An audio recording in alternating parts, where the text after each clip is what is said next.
I just want to post a quick video before we meet next week for your mental status exam. I apologize, I'm outside. I'm trying to escape my children. Hopefully they do not find me and bother me while I try to get this done. I just had some emails and phone calls about this and exactly how the process would work. So for the mental status exam, you can have the mini mental paper with you. That's posted on Canvas. You can print that off and you can use that. But I want you to be familiar with it. I want you to be fluid with that. I want you to have practiced. The other areas that are on the exam outline that aren't necessarily or particularly covered in the mini mental status exam, those things you can address one of two ways. You can do that throughout the exam, or you can wait until the end. And then you can almost like scribe those to me. And that's fine either way. For the mental status exam, either way is fine. For the heart and lungs and the head to toe, you will have to tell me what you find along the way.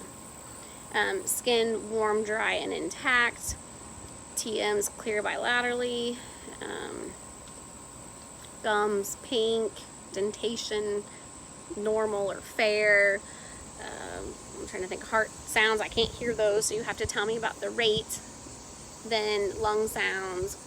Those things you will have to dictate to me, like I was your scribe, your MA, and I was going to chart those. So you will have to go through your head to toe, and you will have to tell me what you're finding.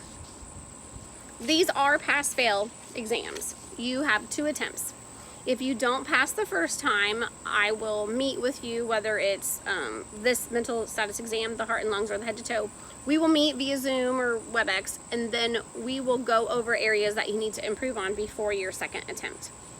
If you fail your second attempt, I will have to figure out what happens then, because I don't know.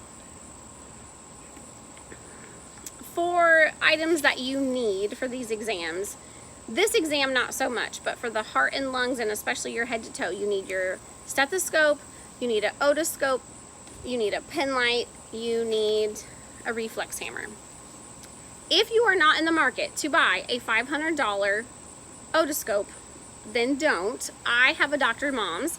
I have a Dr. Mom since before I became a nurse practitioner. I use it in my kids' ears. I use it to see if their TMs are clear, or if they are bulging, or if they are perforated.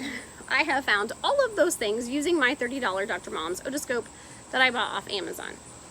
It should have enough different sizes of the covers that you should be able to do your exam. I have bought several, and they work just fine for both adults and children. I have had some general questions just about this course and how to pass it. I don't know anything about the exam content. I will say that learning normals and abnormals for all of the areas of assessment is crucial, not only for this course, but for your nurse practitioner career. You will use those in every course from here on out, as well as they will be on your final exam, ANCC or AANP. So learning these now will benefit you later on as well. I bought the Bates Pocket Guide and took it with me everywhere. I never left the house without it. If I had 5 minutes sitting in my car waiting for my kids at daycare, or sitting at the doctor's office waiting for my turn, I would pull that out and I would study it. That is what I used just to keep me fresh in the material. I mean, I memorized that book just so I mean, it doesn't have everything that your big textbook has in it, but it's a really good like supplemental guide to have with you. I also did read every chapter that was assigned to me. Not only did I read them, but I outlined them. I think I've mentioned this before. I typed notes for every single chapter I've read. It took me an hour for 10 pages, so I could gauge how much time it would take me each week to have to do that. I did it for every chapter in all the courses, not just assessment. After I typed out all those notes, I would print them off. I would read through them once, then I would read through them the second time. I would highlight what I still didn't know. I'd go through it probably 2 or 3 more times, and then finally that last time I would write down anything that wasn't sticking in my head. Big concept that I couldn't figure out, I would use YouTube for, just to try to get it all to come together. That's how I studied. I probably went over the information 7 times before the exam. My puppy is loose in the back. Let's see. Some other things that I have been asked about. Weight gain Can you do all the things that you did before? No. So I gained some weight, and it's okay. That is definitely acceptable. We have to sit and study all the time. I did try to take my notes on the trainer. I tried to take them on walks, but honestly, it's kind of, I think, inevitable. Then also too, have you ever been taking nurse practitioner courses with all of your other responsibilities in life during a pandemic? No, you haven't. So your stress and your anxiety and your cortisol levels are going to be higher probably than they ever have been before. And that's okay. You need to reach out to your provider, doctor, nurse practitioner, whoever, and you need to talk to them and discuss this with them to make sure that you don't need something else. You don't need an SSRI, you don't need Boost Bar, you don't need something to help you. And that's okay.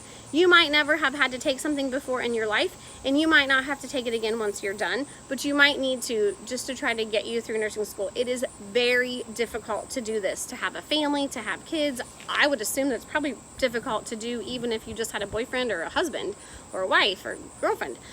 This is very difficult, very time consuming, but you can do it, and you will do it. It's going to be okay. The first 2 weeks are very overwhelming. This is when I would get my pens out and I would color coordinate exams and discussion boards and what I had to read, and I would just try to get everything out on my calendar so I could plan accordingly. The one good thing about the pandemic for you guys is you don't have a lot of social obligations right now. Parties that, you know, big get-togethers that we're all used to having. So that is kind of beneficial for you. Please don't hesitate to call me. Please don't hesitate to email me. Let me know if you need any help with anything, if you have any questions with anything. I'll be more than happy to help you. I know this is a rough road, but you're going to get through it.